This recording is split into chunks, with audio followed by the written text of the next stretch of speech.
वचन हर जीवन में कार्य करता है। परमेश्वर कहता है भजन संहिता 107 का 20 में हम वचन भेज के चंगा करेंगे बोल के। आप लोग सुने होंगे ना इस वचन? यस। पढ़े तो एक कोई भी पढ़ी जल्दी। भजन संहिता 107 का 20 कोई जल्दी फटाक से पढ़िए। उसके बाद हम फिर से नया टक्की में जाएंगे। ओके जल्दी पढ़िए। भजन संहिता 107 का 20। वो अपने वचन के द्वारा हाँ पढ़ दे बेटा, पढ़ दे, चल केवल को दे।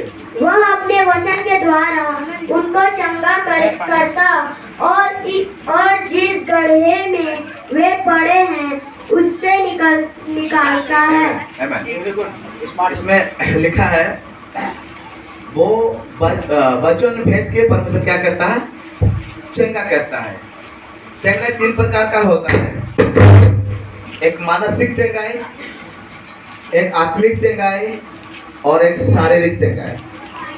चंगाई कितने प्रकार होता है? 3 प्रकार का चंगाई। ये 3 प्रकार का चंगाई को परमेश्वर वचन के द्वारा चंगा करता है। आमेन, हालेलुया। जिन के मन के बीमारी है, मानसिक प्रॉब्लम है, उसको भी परमेश्वर वचन के द्वारा चंगा करेगा। जिसमें शारीरिक पीड़ा है, शारीरिक प्रॉब्लम है, शरीर में जो बीमार है, कमर दर्द, सिर दर्द, कैंसर, जो भी बीमार है, जो भी तकलीफ है, उसी को भी परमेश्वर वचन के द्वारा चंगा करेगा।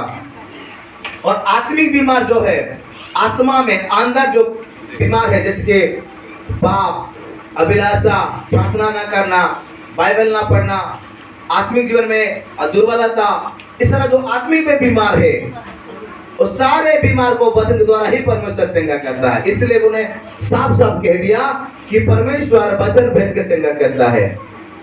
3 प्रकार का चंगाई है, एक मानसिक, शारीरिक, आत्मिक। ये तीनों चीजों को परमेश्वर केवल वचन के द्वारा ही चंगा करता है। आमेन, हालेलुया। इसीलिए जो वचन को ध्यान से सुनता है और वचन को पकड़ता है, वचन को अनुसार चलता है, और वही वचन मेरे लिए है बोलो जो विश्वास करेगा, वही वचन उसके लिए, उसके परिवार के लिए, उसके जीवन में कार्य करेगा। आमेन, हालेलुया। और मैं तो पहले सुबह भी बताया था कि जो परमेश्वर का जो वचन है, हाँ परमेश्वर की आवाज है बोल के हमको सुनना है। Okay, praise the Lord. तो हम सुबह से देख रहे हैं स्वर्ग में जाने के लिए। कहाँ जाने के लिए? स्वर्ग में जाने के लिए। यीशु मसीह क्यों आया था? आपको और मुझे स्वर्ग में ले जाने के लिए, है ना? स्वर्ग में ले जाने के लिए। कहाँ? स्वर्ग में ले जाने के लिए। यीशु मसीह का आने का मकसद, यीशु का आने का लक्ष्य यही है ताकि आप और मैं, सारा दुनिया के लोग, भारत के लोग, छत्तीसगढ़ के लोग प्रभु को विश्वास करें और सारे व्यक्ति स्वर्ग राज्य में प्रवेश करें। ये है परमेश्वर का लक्ष्य, उद्देश्य, योजना। इसलिए यीशु मसीह आया था। तो इसलिए हम सुबह से देख रहे हैं कि यीशु मसीह स्वर्ग में जाने के लिए बहुत सारे आइडिया, साजिशें दे रहा है। तो इसमें भी हम देखते हैं कि सुबह भी बताया था कि आज सारा दुनिया क्रिसमस बना रहा है, आनंदित है। उसमें से हम कुछ बात देखेंगे स्वर्ग में जाने के लिए। Praise the Lord, hallelujah. आइए हम देखते हैं मत्ती लिखित सुसमाचार उसका 2 अध्याय 1 पद से लेकर पढ़िए। मत्ती लिखित सुसमाचार 2 अध्याय उसका 1-2 ऐसे पढ़ते जाइए, कोई भी जल्दी। हेरोदेस राजा के दिनों में हाँ। जब यहूदिया के बैतलहम में यीशु का जन्म हुआ तो पूर्व से कई ज्योतिषी हाँ। यरूशलेम में आकर पूछने लगे यहूदियों का राजा हाँ। जिसका जन्म हुआ है कहाँ है? क्योंकि ठीक है, सुनिए बाद में पढ़ेंगे, उसको सुन करके रखिएगा। यहाँ पे बाइबल साफ साफ कहता है यीशु मसीह के पास जाने के लिए। किसके पास? यीशु मसीह के पास। हम सुबह भी देख रहे हैं यीशु मसीह के पास जाने के लिए, स्वर्ग राज्य में जाने के लिए। स्वर्ग में जाने का मतलब यीशु मसीह के पास जाने के लिए। हम देखते जा रहे हैं, सुनते जा रहे हैं। यहाँ पे भी यीशु मसीह के पास जाने के लिए पूर्व की ओर से कई सारे ज्योतिषी, ओके, ज्योतिषी ओडिया में पंडित लिखा है। पंडित बोलने से चलेगा क्या? हाँ चलेगा ना? पंडित ही बोलते हैं हम लोग भी बोलते हैं ना? हाँ। जी। पंडित लोग निकले। कहाँ, किसके पास जाने के लिए? यीशु के पास जाने के लिए पंडित लोग निकले। कहाँ से? पूर्व की ओर से। कहाँ से? पूर्व की ओर से। किसके पास जाने के लिए? यीशु मसीह के पास जाने के लिए निकले। इन लोग जा रहे यीशु के पास, निकल गए। पता नहीं कैसे जा रहे हैं। अगर आज का डेट में होता तो शायद फ्लाइट में जाते, है ना। फ्लाइट तो है नहीं था उस समय, ट्रेन भी नहीं था। क्या क्या था उस समय? ऊंट था, गधा था, शायद पैदल भी जा रहे होंगे, लेकिन जाने के लिए निकल गए। किसके पास जाने के लिए? यीशु के पास जाने के लिए। और उनको कौन रास्ता किसको देख के जा रहे हैं ये लोग? तारा को देख के। इसीलिए क्रिसमस के समय में तारा लगाते हैं। मैंने जयपुर में एक भाई को पूछा, भाई तारा क्यों लगाते हो? वो बोलता है सब लगा रहे हैं इसलिए मैं भी लगा रहा हूँ। हमारे तो नहीं लगा। ढूंढ रहा हूँ ना, दिख रहा है नहीं दिख रहा है। नहीं लगा। तो मैंने पूछा जयपुर में, हमारा एक भाई को पूछा, वो तारा लगा रहा था। उसको पूछा भाई तारा क्यों लगा? मैं जानबूझ के पूछा उसको, या उसको मालूम है कि नहीं बोल के, तारा क्यों लगा रहे हो भाई? उसने बोला तारा क्यों लगाते पता नहीं है, लेकिन सब तरफ लगा रहे हैं और हर साल लगाते, इसलिए मैं भी लगाता हूँ। वो मतलब तारा लगा रहा है लेकिन उसको पता ही नहीं है तारा क्यों लगाते। मैंने बोला यीशु मसीह का जन्मदिन में क्रिसमस के समय में तारा का क्या संबंध है? उसको पता ही नहीं, लेकिन लगा रहा है वो। Praise the Lord. इसीलिए लोग तारा लगाते हैं, क्योंकि जब भी सुने पंडित लोगों ने तारा देखते देखते यीशु के पास गए थे, जा रहे थे, गए थे। वो लोग भी जाना चाहते हैं। Praise the Lord. हालेलुया। जोर से बोलिए हालेलुया। इसको हम थोड़ा आत्मिक रीति से समझेंगे, क्योंकि हम आत्मिक लोग हैं। हर वचन के पीछे एक आत्मिक का एक भेद है। जब भी हम बाइबल पढ़ते हैं, वचन को पढ़ते हैं, वचन दो प्रकार का होता है, लगोस और रहमा बोलते हैं। लगोस मतलब जो लिखा है। रहमा का मतलब जो वचन के अंदर जो भेद है, जो प्रकाशन है, उसको रहमा कहते हैं। इसलिए हमेशा हर समय जब भी हम बाइबल पढ़ते हैं तो उसको आत्मिक रीति से समझने के लिए हमको कोशिश करना, और पवित्र आत्मा हमको मदद करेगा उसको समझने के लिए। बाइबल को समझना बहुत कठिन है, वो आसान नहीं है। अगर आसान होता तो सब लोग बाइबल पढ़ के साथ में चले जाते। पासवान लोग को जरूरत ही नहीं रहता, प्रचार का जरूरत ही नहीं रहता। ये आत्मिक वाद है, आत्मिक वचन है ये। इसको समझने के लिए हमारा मन, शरीर, आत्मा को आत्मिक बनाना पड़ता है। इसको समझने के लिए वचन के अंदर एक सच्चाई छुपा हुआ है, उसको हमको निकालना है। उसको निकालने के लिए हमारा सोच, मन सबको आत्मिक करना पड़ता है। बहुत प्रार्थना में रहना पड़ता है, प्रभु को ध्यान करना पड़ता है, तभी जाकर जो वचन के अंदर छुपा हुआ है, जो सच्चाई, उसको हम बाहर निकाल पाते हैं। वचन कहता है अगर तुम सच्चाई जान लोगे और वो सच्चाई तुमको आजाद करेगा बोल के। देखिए आप बाइबल जितना भी पढ़ेंगे ना तो शैतान का दिमाग खराब नहीं होगा, उसको कोई प्रॉब्लम नहीं है। शैतान को तभी प्रॉब्लम होगा, शैतान को तभी दिमाग खराब होगा जबकि आप और मैं वचन के अंदर छुपा हुआ सच्चाई को जानेंगे। हालेलुया। इसलिए वचन कहता है तुम सच्चाई जान लोगे और वही सच्चाई आजाद तुमको आजाद करेगा।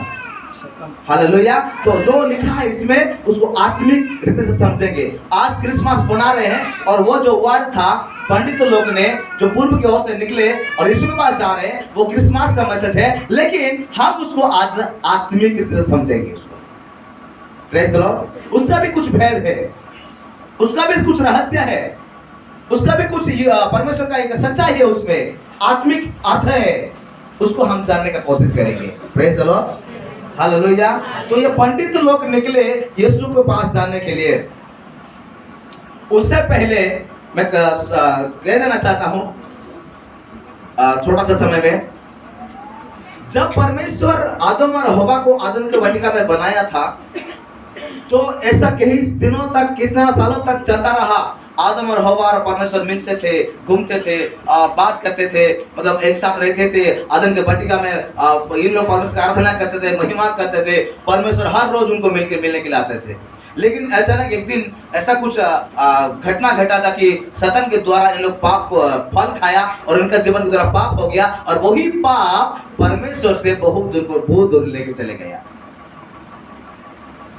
जब दूर में चले गए मनुष्य आदम और हवा ने, उसके बाद उन लोगों से बहुत बड़ा वंश बढ़ते गया और पृथ्वी में फैलते गया।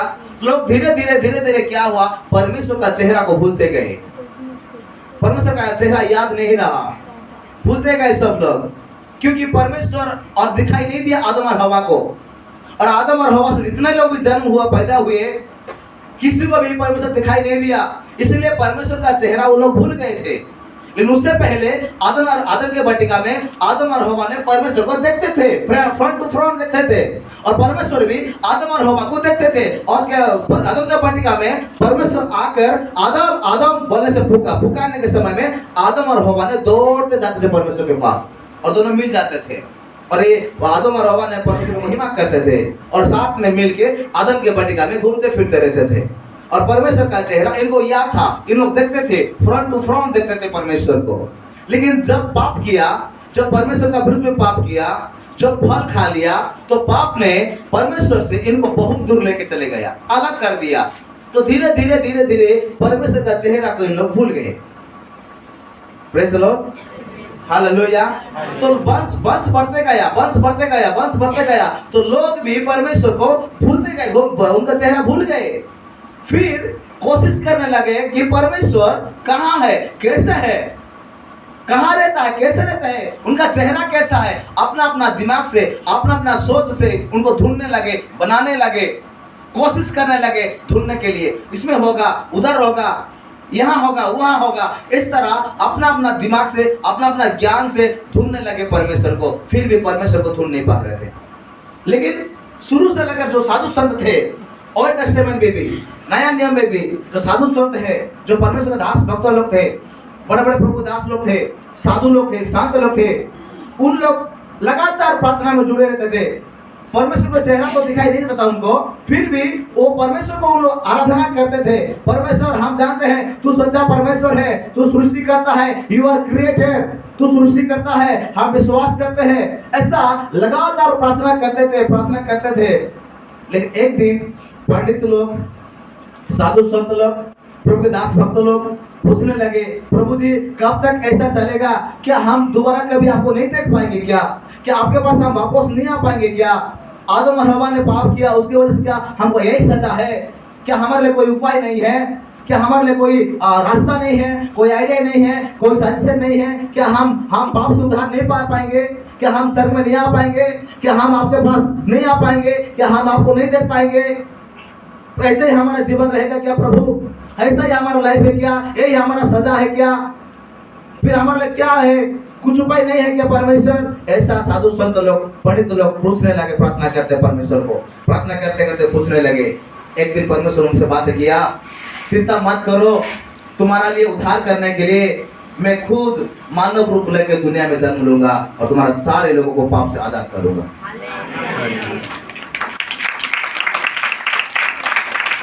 जब इस बात के जो परमेश्वर ने बात बताया साधु संतों को, पंडित लोगों को, तो पंडित लोगों ने उसी से इंतजार कर रहे, कब आएगा। और एक सवाल पूछे थे परमेश्वर को, ज्योतिष लोग, पंडित लोग, साधु संत लोग, दास भक्त लोग पूछे थे, प्रभु जी ठीक है, अच्छा है, हमें खुश लगा, हमें आनंद लगा, ताकि आप हमारे लिए उद्धार करने के लिए मानव रूप लेकर दुनिया में आने वाले हैं। हमको थोड़ा अभी अच्छा लग रहा है, खुश लग रहा है, ताकि हमारे लिए कुछ उपाय है, रास्ता है, आइडिया है, दोबारा हमको चांस दिया आपको कि हम स्वर्ग में आएंगे। लेकिन प्रभु एक सवाल है, इतना बड़ा दुनिया है, इतना बड़ा देश है, इस दुनिया में इतना सारा देश है, इतना बड़ा दुनिया में कौन सा देश में आपका जन्म होगा?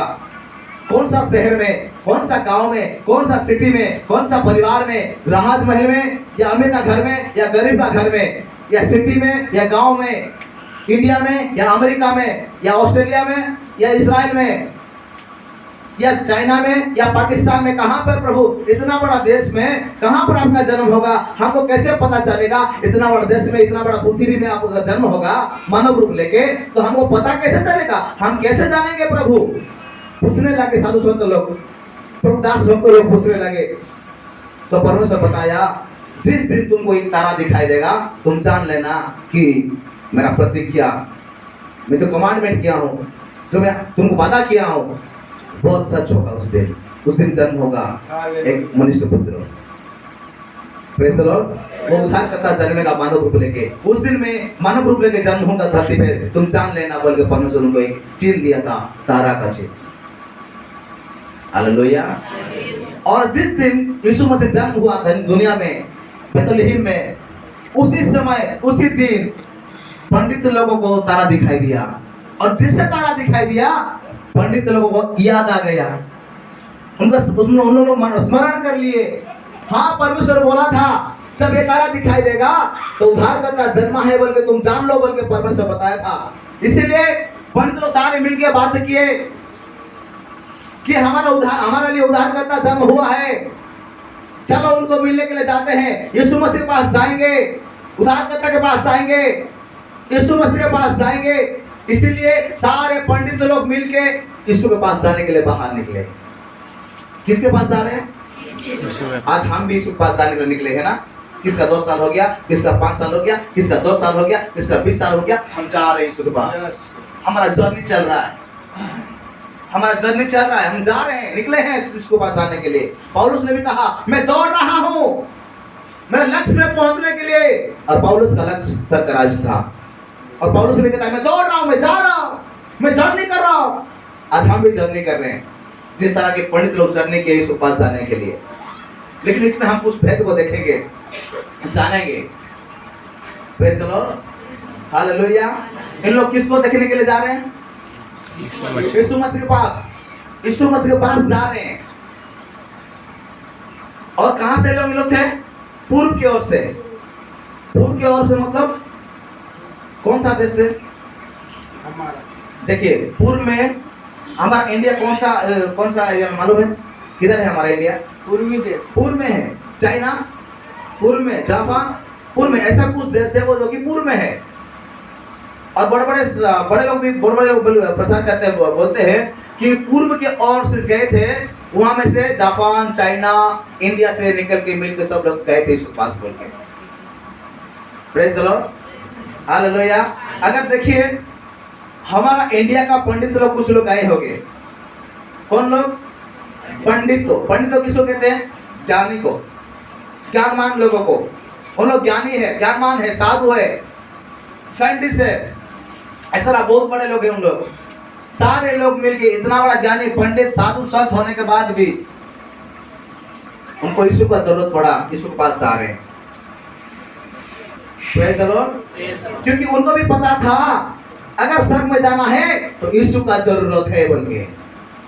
चाहे जितना बड़ा ज्ञानी होना क्यों, चाहे जितना बड़ा अमीर होना क्यों, चाहे जितना बड़ा पद में रहने वाला व्यक्ति होना क्यों, चाहे कुछ भी हो, चाहे कोई भी हो, अगर स्वर्ग में जाना है तो उसको यीशु का जरूरत है।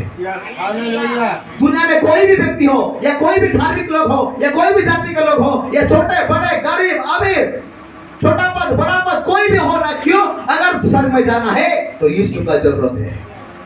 जीसस ने कहा, यीशु ने कहा मैं सच्चाई, मार्ग, जीवन, मेरे सिवा कोई भी स्वर्ग राज्य प्रवेश नहीं करेगा। इसीलिए यह बात जानते थे पंडित लोग। हमारे पास इतना ज्ञान होने के बावजूद, इतना टैलेंट होने के बावजूद भी अगर हमको स्वर्ग में जाना है तो हमको यीशु के पास जाना पड़ेगा। इसलिए इन सारे लोग यीशु के पास जाने के लिए निकले, ताकि यीशु ही स्वर्ग में ले जाएगा बोल। Praise the Lord. हालेलुया। और किसको देख के जा रहे हैं? तारा। ये तारा का मतलब थोड़ा जानना है क्या आपको? पता है आप लोग को? तारा का मतलब पता है? प्रकाशित, उसका निकालिए प्रकाशित वाक्य में उसका शायद 1 अध्याय,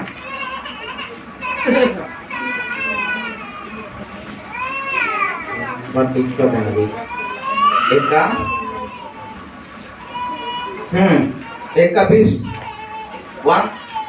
अर्थात उन 7 तारों का भेद 7 तारों का भेद जिन्हें हाँ जिन्हें तूने मेरे दाहिने हाथ में देखा था, हाँ और उन 7 सोने की दीवटों का भेद, हाँ वे 7 तारे 7 तारे सातों कलीसियाओं के दूत हैं। 7 कलीसियाओं का दूत है। कलीसिया का दूत कौन है? कलीसिया का दूत कौन है? 7 तारे। तारे का मतलब दूत है। दूत मतलब तारा का मतलब दूत है। तारा का मतलब कलीसिया का दूत है। और कलीसिया का दूत कौन है? कलीसिया का रखवाला कौन करता है? पासमा। तो दूत का मतलब कौन है? कलीसिया का पासमा। तो ये पंडित लोग किसको देखते जा रहे हैं? तारा को। तारा मीन्स कलीसिया का दूत। कलीसिया का दूत मतलब कलीसिया का पासमा। Praise the Lord. इन लोग इतना पंडित होने के बावजूद, ज्ञानी होने के बावजूद, साधु संत होने के बावजूद, इतना टैलेंटेड होने के बावजूद, इतना बड़ा पद में रहने को होने के बावजूद, अगर इनको यीशु मसीह पास जाना है तो पास्टर का जरूरत है। आमीन। अगर पास्टर का जरूरत नहीं होता तो परमेश्वर सेवक लोगों को चुन के अलग से नहीं रखता। हर कोई बाइबल पढ़ के यीशु को जान के अपने अपना लोग जाने के निकल जाते हैं, लेकिन बाइबल को समझाने वाला, बाइबल को पढ़ के समझाने वाला, रास्ता दिखाने वाला परमेश्वर ने एक प्रभु का सेवक लोगों को चुन के रखा है अलग से, ताकि परमेश्वर उनके द्वारा लोगों को यीशु के पास पहुंचा सके। और वो यीशु आप लोगों को स्वर्ग में लेके जाएगा। हालेलुया। थोड़ा समय जो पहुंचने वाले थे यीशु के पास, तारा को देखना भूल गए थे। थोड़ा पढ़िए भाई, उसके बाद पढ़िए थोड़ा, और थोड़ा उसके नीचे। हाँ, क्योंकि हमने पूर्व में उसका तारा देखा है, हाँ, और उसको प्रणाम करने आए हैं। हाँ। यह सुनकर किसको बोल रहा है? हेरोदोस राजा को बोल रहे हैं ना। इन लोग कहाँ पहुंच रहे हैं? हाँ, बेथलेहम में पहुंचने के बाद कहाँ जा रहे हैं? हेरोदोस राजा की यहाँ। परमेश्वर तो साफ साफ कह दिया था, तारा दिखाई देगा तो तुम जान लेना कि उद्धारकर्ता जन्मा है। फिर इन्हों पूछे थे कि तारा अगर दिखाई देगा तो जानेंगे, फिर जाएंगे कैसे? परमेश्वर वही भी बताए थे, वही तारा तुमको यीशु के पास लेके जाएगा। और तारा देखते देखते देखते देखते इतना दूर आ गए और पास में पहुंचने वाले हैं, तारा को देखना भूल गए थे लोग। यस। तारा को देखना भूल गए थे। जैसे भूल गए, रास्ता भटक गए, हेरोदोस के राजा के करीब पहुंच गए थे। इतना दूर से पूर्व की ओर से निकले, इजराइल में लेके गए, बेथलेहम में लेके गए। इतना दूर कैसे गए? तारा दिखा, रास्ता दिखाया ना।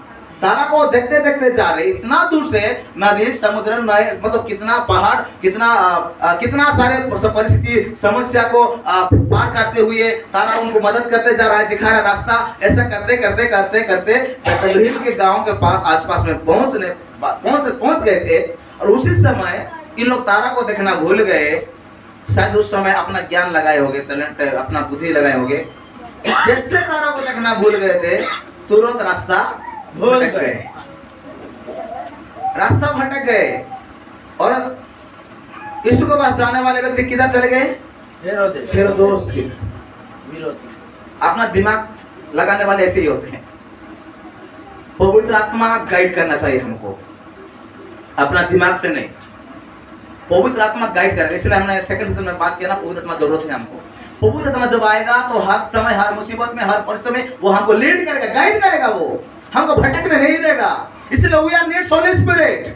हालेलुया। पवित्र आत्मा हमको गाइड करेगा, वो लीड करेगा।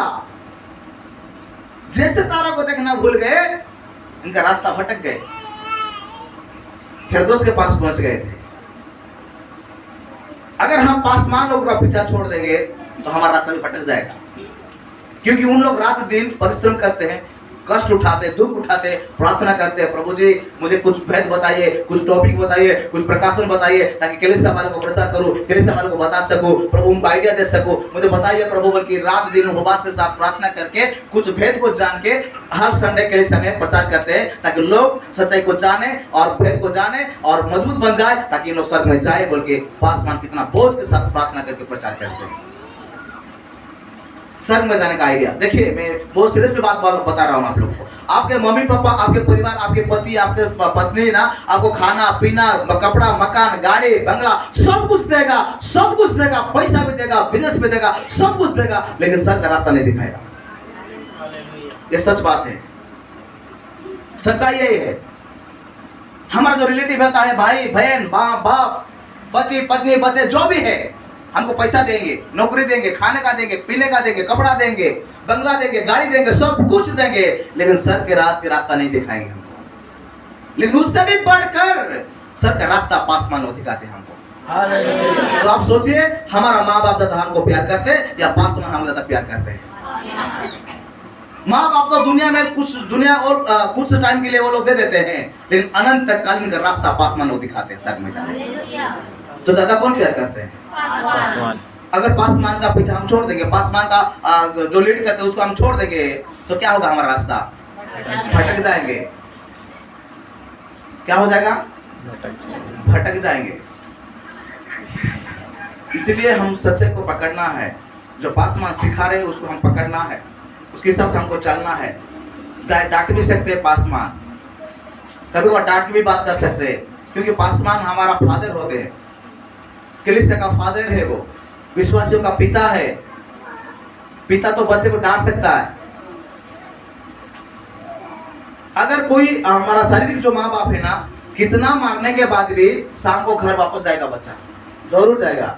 लेकिन एक दिन पासमान कुछ बोल दिया तो छोड़ देगा। सच है कि नहीं है? सच है ना?